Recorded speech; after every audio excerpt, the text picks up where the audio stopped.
Je n'ai jamais pensé que ma femme deviendrait une étrangère. Nous n'avons jamais été le couple parfait, d'accord? Mais je nous croyais solides. Nous avions une maison dans le sud de Philadelphie, 2 enfants, et une routine qui fonctionnait. Du moins, elle fonctionnait. Je suis électricien syndiqué, section locale 98, et je suis sur le chantier depuis que j'ai 20 ans. Réveil à 5h30 précise, arrêt au Wawa en allant au travail, je me casse le dos toute la journée, puis je rentre vers 18h. Vanessa, ma femme, travaillait à domicile dans le marketing pour une marque de soins de la peau, en télétravail depuis la pandémie, et c'est resté comme ça. Ça a l'air tranquille, non? Mais, je vous jure, elle s'est un peu trop laissée aller. Elle a arrêté de s'habiller. Toujours en leggings et sweat à capuche, les cheveux en chignon, collée à son MacBook et à son café glacé comme si le monde n'existait pas autour d'elle. Au début, je n'ai rien dit. Je pensais qu'elle était stressée, peut-être épuisée. Mais ça a continué. Les semaines sont devenues des mois, et chaque fois que j'essayais d'avoir une vraie conversation avec elle, sur nous, sur n'importe quoi, elle me répondait par un « pas maintenant » ou « je travaille » ou juste un soupir. Vous savez, ce genre de soupir lourd et agacé, comme si je n'étais qu'un dérangement dans ma propre maison. Nous dînions encore ensemble, techniquement, mais on aurait dit 2 colocataires assis l'un en face de l'autre. Elle était à moitié ailleurs, consultant son téléphone pendant que les enfants mangeaient leur macaroni au fromage. Je lui demandais comment s'était passée sa journée et j'obtenais des réponses d'un seul mot. J'ai essayé, vraiment, j'ai essayé. Je lui ai apporté des fleurs un vendredi après le travail, juste comme ça. Sa réaction, elle les a regardées comme si je lui avais ramené du lait périmé. Elle n'a même pas dit merci. Mais le pire, c'était la chambre. Ou devrais-je dire, son absence. C'est devenu une zone glaciale. Et je ne parle même pas d'intimité dans ce sens-là. Je parle d'affection de base, se prendre dans les bras, s'embrasser, se blottir l'un contre l'autre sur le canapé. Disparu. C'est comme si elle avait coupé le courant émotionnel et s'était simplement retirée, comme si de rien n'était. Je ne suis pas du genre à me plaindre. Je tiens bon. Je me lève, je travaille, je subviens aux besoins de ma famille. Mais je suis aussi un homme, et les hommes aussi le sentent quand ils sont lentement effacés de leur propre mariage. Un soir, et c'est là que les choses ont basculé, j'ai préparé le dîner. Rien d'extraordinaire, juste du saumon grillé, quelques pommes de terre rôties et une bouteille de pinot qu'elle aimait bien. Les enfants étaient chez ma mère ce soir-là. Je pensais qu'on pourrait peut-être enfin s'asseoir, parler, renouer. Elle a à peine touché à son assiette, picorant juste dedans. J'ai essayé de prendre sa main sur la table. Elle l'a retirée. Plus tard dans la soirée, je suis entré dans notre chambre. Elle était déjà sous les draps, regardant TikTok avec ses AirPods. Je me suis assis à côté d'elle et j'ai posé ma main sur sa hanche. Elle n'a même pas tressailli. Je lui ai dit, aussi doucement que possible, « Tu veux qu'on se rapproche un peu ce soir ?» Elle ne s'est même pas tournée pour me regarder. Elle a juste continué à fixer son écran et a dit, d'un ton sec comme le désert, « Pas ce soir. » En fait, j'en ai marre que tu agisses comme si on avait ce genre de relation.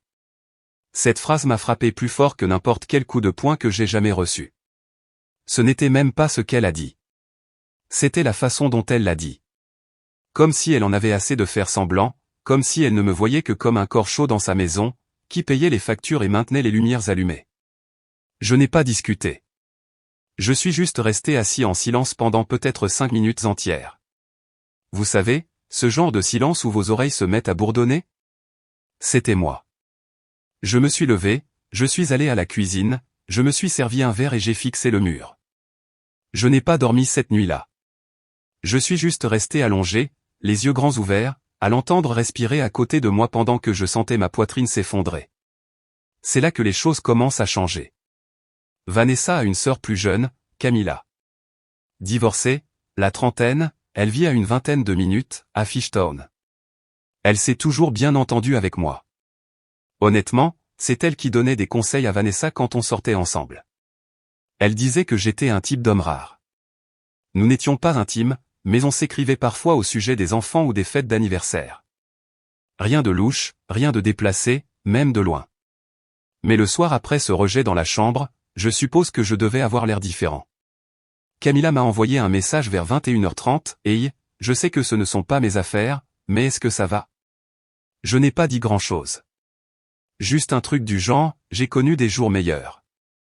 Elle a répondu vite, je ne sais pas ce que Vanessa traverse, mais tu ne mérites pas d'être traité comme un bruit de fond. J'ai laissé le message en « lu ». Quelques minutes plus tard, elle en a envoyé un autre, si jamais tu as besoin de t'échapper, même pour une nuit, ma maison est calme. Les enfants sont chez leur père ce week-end. Je dis ça comme ça. Je suis resté figé. Laissez-moi être clair. Il ne s'était jamais rien passé entre nous. Pas de flirt, pas de ligne franchie. Mais à ce moment-là, alors que je me sentais invisible dans ma propre maison, ce message m'a donné l'impression que quelqu'un me voyait enfin à nouveau. Je n'ai pas répondu ce soir-là. J'ai juste fixé l'écran jusqu'à ce qu'il s'éteigne. Le lendemain matin, je me suis levé tôt, comme d'habitude.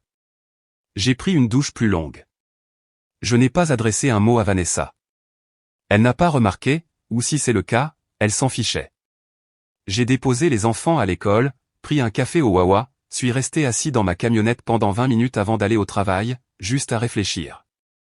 Je n'arrêtais pas de me demander, est-ce que ça fait de moi un salaud de seulement y songer? Est-ce que je suis un monstre si j'ai besoin de me sentir à nouveau humain? Je n'ai rien décidé tout de suite, mais quelque chose en moi avait changé. Un mur s'était érigé. Ma patience était à bout. J'ai commencé à l'observer, de la façon dont on observe quelqu'un en qui on n'a plus confiance. Pas avec colère, mais avec une observation froide. La façon dont elle riait au téléphone avec ses amis, mais ne me regardait jamais. La façon dont elle achetait un nouveau parfum, mais disait qu'elle n'avait plus envie de sortir avec moi. C'est là que j'ai su que l'amour qu'elle avait pour moi était soit enfoui sous le ressentiment, soit simplement inexistant. Et si c'est le cas, pourquoi étais-je le seul à essayer? Je n'ai pas répondu à Camilla tout de suite, mais son message est resté gravé dans mon esprit, ma maison est calme. Je dis ça comme ça. Parfois, quand votre propre maison devient l'endroit le plus solitaire du monde, le mot « calme » sonne comme le salut. Et j'étais sur le point de franchir cette porte. Je n'ai pas répondu tout de suite au message de Camilla. Je l'ai gardé pour moi pendant 2 jours entiers. 2 longs et amers jours où j'ai gardé la bouche fermée. Je suis allé au travail, je suis rentré à la maison, j'ai fait ma routine avec les enfants et j'ai fait comme si tout était normal. Mais à l'intérieur, c'était le chaos. J'étais agité, en colère, confus, plus que tout, je me sentais indésirable, invisible. Vanessa n'a rien remarqué. Ou peut-être que si, et elle s'en fichait. C'est incroyable comme on peut vivre sous le même toit que quelqu'un, dormir à 15 cm l'un de l'autre et avoir l'impression d'être sur des planètes différentes. Elle me parlait à peine, sauf pour les courses ou pour savoir qui allait chercher Noah au foot. Aucune question sur ma journée. Pas de plaisanterie, pas de contact. Elle se déplaçait dans la maison comme un fantôme avec le Wi-Fi. Toujours sur son téléphone, toujours dans une conversation de groupe avec ses amis, riant de bêtises dont je ne faisais pas partie. Alors oui, j'ai commencé à me déconnecter. Je ne cherchais pas à la tromper, d'accord? Ce n'est pas mon genre. Mais j'ai commencé à penser, pourquoi diable est-ce que je m'accroche à une supériorité morale alors que je suis le seul à souffrir? La loyauté est une voie à double sens, et ça fait trop longtemps que je conduis seul. Ce jeudi-là, j'ai quitté le travail un peu plus tôt. C'était un de ces rares après-midi de printemps à Philadelphie où le soleil est encore là à 17 h, avec une brise chaude et des oiseaux qui chantent comme s'ils avaient vraiment quelque chose à dire. Je me suis garé sur le parking du Wawa juste pour m'asseoir et réfléchir un peu. Je me suis pris un sandwich, un café, et je me suis assis dans ma camionnette, les vitres à moitié baissées, juste à respirer, à regarder les gens passer comme s'ils avaient un endroit où aller, un endroit où on les attendait. C'est là que j'ai finalement ouvert mon téléphone et relu le message de Camilla. Son texto n'était pas sexuel, même pas aguicheur. Il était juste chaleureux, attentionné, le genre d'attention que je n'avais pas reçu de ma propre femme depuis plus d'1 an. Alors j'ai répondu « Merci. Je pourrais bien te prendre au mot bientôt. » Elle a répondu 10 minutes plus tard, la porte est toujours ouverte. Littéralement. Sans pression, sans attente, juste ça. Les jours suivants ont été étranges. J'ai commencé à remarquer de petites choses chez Vanessa qui ne me dérangeaient pas avant. La façon dont elle levait toujours les yeux au ciel quand je parlais de mon travail. La façon dont elle laissait la cuisine en désordre alors qu'elle était à la maison toute la journée. La façon dont elle disait « Hug » quand les enfants l'appelaient à l'aide, comme si être mère était un fardeau. Je ne sais pas si elle a toujours été comme ça et que j'étais aveugle, ou si je le voyais clairement maintenant parce que mon cœur était déjà à mi-chemin de la porte. Le samedi est arrivé. Vanessa a dit qu'elle sortait avec ses amis, dans un bar à vin et tapas du quartier historique. Elle s'est faite belle comme je ne l'avais pas vue depuis des semaines, robe noire moulante, talons, maquillage parfait, nouveau sac à main. Elle ne m'a même pas demandé si je voulais venir. Elle a juste dit, j'ai besoin d'une soirée pour moi. Ne m'attends pas, elle ne m'a pas embrassé. Elle n'a pas souri. Elle est juste sortie. C'en était trop pour moi. J'ai couché les enfants vers 21h. Noah s'est endormi d'un coup après avoir joué à la Xbox toute la journée. Lily a eu besoin de 2 histoires et d'un verre d'eau, mais elle a fini par s'endormir. J'ai fait un sac. Rien de bien méchant. Juste une tenue de rechange, ma brosse à dents et quelques outils de travail que je ne voulais pas laisser au cas où je dormirais quelque part. Je suis monté dans ma camionnette et j'ai conduit. Camilla vivait de l'autre côté de la ville, à Fishtown. Elle loue l'étage d'un brownstone, un petit endroit confortable avec des plantes à chaque fenêtre et une douce lumière jaune sur le porche qui donne toujours l'impression que les marches d'entrée sortent d'un film. Je me suis garé vers 22h15. Je suis resté assis 1 minute dans la voiture, les mains sur le volant, pensant, est-ce que je vais vraiment faire ça? Mais ensuite, je me suis souvenu de ce que ça faisait d'essayer de se rapprocher de Vanessa et d'être rejeté comme si je n'étais rien. Et soudain, je n'avais plus aucun doute. J'ai sonné une fois. Elle a ouvert la porte en pantalon de jogging et débardeur. Sans maquillage, pieds nus. Elle n'a rien dit. Elle m'a juste regardé. Pas de manière séductrice, pas de manière dramatique, juste chaleureuse, comme si elle était sincèrement heureuse de me voir. Entre, a-t-elle dit doucement. Son appartement sentait la vanille et quelque chose qui cuisait. Elle avait une bouteille de whisky sur la table et 2 verres déjà sortis. On s'est assis. Pas de télé, pas de distraction, juste une musique douce en fond, une playlist acoustique sur Spotify. Elle m'a servi un verre et on a parlé. Vraiment parlé, comme des adultes qui n'ont pas oublié comment communiquer. Elle m'a demandé comment je tenais le coup. Je lui ai dit la vérité. Sur la façon dont les choses allaient entre Vanessa et moi. Comment le silence dans notre maison était plus fort que n'importe quelle dispute. Comment je me sentais comme un fantôme dans mon propre mariage. Elle ne m'a pas interrompu, n'a pas essayé de me réparer. Elle a juste écouté. À un moment donné, j'ai levé les yeux et elle pleurait. En silence, les yeux rouges, essuyant une larme avec sa manche. Tu mérites qu'on te voie, Eric, a-t-elle murmuré. Tu es l'un des bons. Je ne sais pas ce qui est arrivé à ma sœur, mais moi, je te vois. C'était ça. Ça a brisé quelque chose en moi. Je ne lui ai pas sauté dessus. Je ne me suis pas penché comme dans une scène de film. Je suis juste resté assis là, laissant ces mots m'envahir. Et elle s'est approchée, a pris ma main et l'a tenue comme si elle comptait, comme si je comptais. Et ce contact, ce n'était pas de la luxure. Ce n'était pas de la vengeance. C'était de la reconnaissance. Comme si quelqu'un se souvenait enfin que j'existais. Je suis resté pour la nuit. Pas parce que je voulais émerder Vanessa. Pas parce que j'essayais de prouver quelque chose. Mais parce que, pour la première fois depuis des années, je me suis senti désiré. Pas nécessaire pour les factures ou la garde des enfants ou pour réparer le lave-vaisselle, mais sincèrement, émotionnellement désiré. Le lendemain matin, je me suis réveillé dans le lit de Camilla, la lumière du soleil filtrant par la fenêtre. Sa maison était paisible. Pas de drame, pas de cris, juste le calme. Elle a fait du café et n'a posé aucune question. Pas de « et maintenant ?» Pas de « est-ce que ça signifie quelque chose ?» Elle m'a juste laissé être. Je suis rentré vers midi. Vanessa était encore au lit, avec la gueule de bois. Elle n'a pas demandé où j'étais. Elle n'a même pas levé les yeux de son oreiller.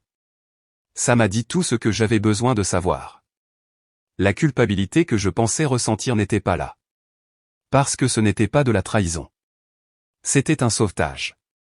C'était de l'autodéfense. C'était moi, qui me choisissais enfin après avoir été invisible pendant trop longtemps. Il ne s'agissait pas seulement de Camilla. Il s'agissait de réaliser que j'étais encore quelqu'un digne d'être aimé, quelqu'un capable d'être apprécié. Je l'avais oublié. Vanessa s'était assurée que je l'oublie. Mais quelqu'un s'en est souvenu. Et à partir de ce moment, je n'étais plus le même. Plus froid, plus méchant. Juste, las de faire semblant. Après cette nuit chez Camilla, quelque chose en moi s'est tout simplement éteint. Mais pas d'une manière rageuse et explosive. C'était silencieux. C'était calme. Comme si un interrupteur avait basculé. Et j'ai enfin vu les choses clairement. Je n'ai pas crié. Je ne me suis pas disputé. Je n'ai pas exigé de réponse de Vanessa. J'ai juste laissé tomber. Et honnêtement, ça l'a effrayé plus que tout ce que j'aurais pu dire. Le lendemain matin, après mon retour, j'ai franchi la porte d'entrée comme si c'était un dimanche ordinaire. Vanessa était dans la cuisine à faire du café, portant un de ces sweats extra larges qu'elle met toujours quand elle a la gueule de bois. Elle m'a regardé, puis a regardé l'horloge. C'est tout.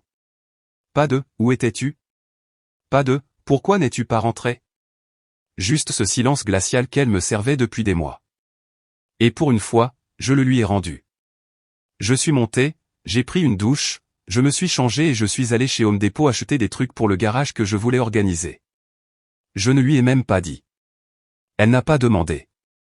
Mais cette fois, je ne m'attendais pas à ce qu'elle le fasse. Je m'en fichais. Cette semaine-là, tout a changé. J'ai arrêté d'essayer, j'ai arrêté de la solliciter. Je rentrais à la maison, je dînais avec les enfants, je faisais la vaisselle, je leur disais bonne nuit et je passais le reste de la soirée au sous-sol ou sur le porche. J'ai recommencé à aller à la salle de sport avant le travail. Rien de fou, juste 45 minutes de musculation et de cardio, mais ça m'a redonné quelque chose, de la concentration, de l'énergie, une présence. J'avais pris du poids pendant les mois difficiles et maintenant je maigrissais à nouveau. Mon pote Jason au travail l'a remarqué le premier. Il est direct comme pas possible. Putain, mec. T'as retrouvé ton mojo. C'est qui, sa nouvelle copine? J'ai juste ri. Je n'ai pas répondu. À la maison, Vanessa a commencé à le remarquer aussi. Elle me voyait m'habiller le matin, coupe de cheveux fraîche, t-shirt ajusté, une eau de Cologne qu'elle n'avait pas sentie depuis des années. Et elle a commencé à faire de petites remarques. Tu fais beaucoup d'efforts ces derniers temps, hein? Tu vas quelque part de spécial après le travail? Je suis resté bref, très bref. Je prends juste soin de moi. Et c'était la vérité. J'en avais marre de mendier la validation de quelqu'un qui était émotionnellement absent depuis si longtemps. Ce qui l'a touché, ce n'est pas la colère. C'est l'indifférence. C'est ça qui l'a secoué. Parce que maintenant, c'était elle qui essayait de me déchiffrer, qui était ignorée, qui se posait des questions. Puis est venu le moment où elle a craqué. C'était un vendredi soir. Les enfants allaient dormir chez leur cousin. Je suis rentré vers 18h30, je me suis assis sur le porche avec une bière, en regardant mon téléphone. Elle est sortie et s'est assise à côté de moi. Ça faisait des mois qu'elle n'avait même pas essayé d'avoir une vraie conversation. Elle s'est adossée à sa chaise, a regardé droit devant elle et a dit « Tu es différent ». Je n'ai pas dit un mot. Comme si tu n'essayais même plus de me parler. Toujours pas un mot. Elle s'est finalement tournée vers moi et a dit, plus doucement cette fois, l'époque où nous étions proches me manque. C'est là que je l'ai regardée, vraiment regardée. Cette femme qui, quelques semaines plus tôt, m'avait dit que nous n'avions plus ce genre de relation, et maintenant elle cherchait quelque chose. N'importe quoi. J'ai bu une gorgée de ma bière. J'ai essayé de rester proche. C'est toi qui t'es éloigné. Elle est restée silencieuse une seconde, puis a dit, je ne le pensais pas comme ça. J'étais dépassé. Le travail, les enfants, je ne sais pas. La vie. J'ai hoché la tête. Ouais. Et moi, j'étais seul. Elle a dégluti, les yeux brillants. Eric, est-ce que ça va, nous? Cette question m'a semblé étrange. Parce que, ça va, n'était même plus dans notre vocabulaire. Ça faisait longtemps que ça n'allait plus. On était juste, là. Je me suis levé. Je ne suis pas sûr de ce que nous sommes. Mais je sais que je ne courrai plus après ce qui ne veut pas de moi. Je suis rentré et je l'ai laissé là. Cette nuit-là, pour la première fois depuis longtemps, elle s'est couchée tôt. Pas de téléphone, pas d'AirPod. Elle s'est juste allongée à côté de moi comme si elle essayait de combler un fossé. Mais je n'ai pas bougé. Je suis resté de mon côté et je me suis endormi comme une masse. C'est là que le désespoir a commencé. Elle a recommencé à faire le dîner. De vrais dîners, pas des pizzas surgelées ou des plats à emporter. Elle m'envoyait des textos pendant la journée. J'espère que le travail se passe bien. Ou, les enfants sont excités pour la soirée ciné. Je fais du popcorn.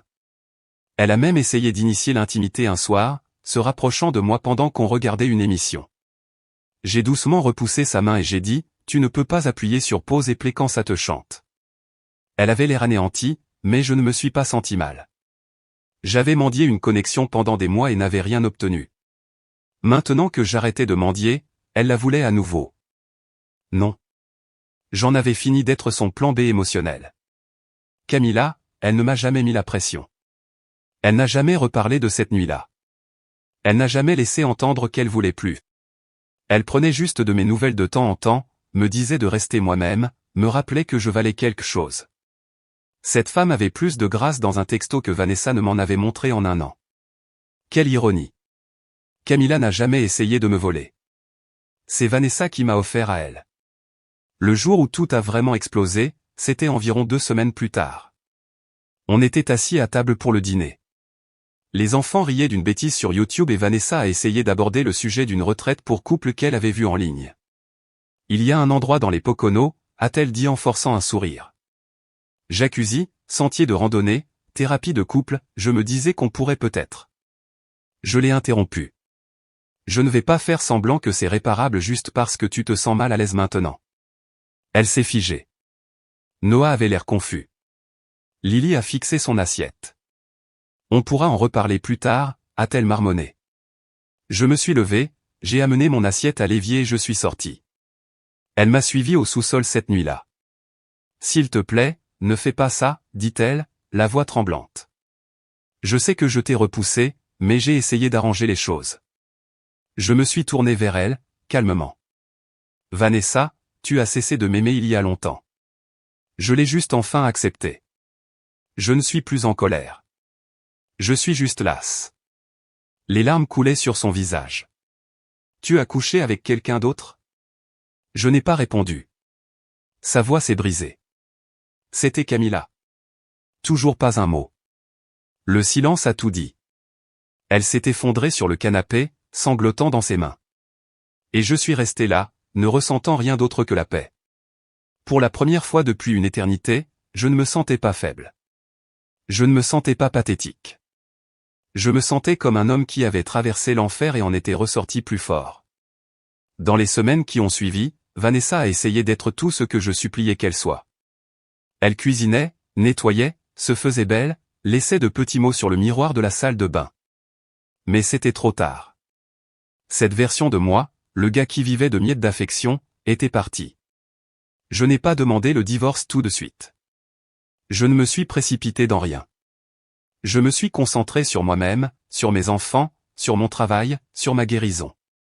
Et lentement, elle a réalisé qu'on ne peut pas mettre quelqu'un au congélateur pendant des mois et s'attendre à ce qu'il accourt quand on se sent enfin seul.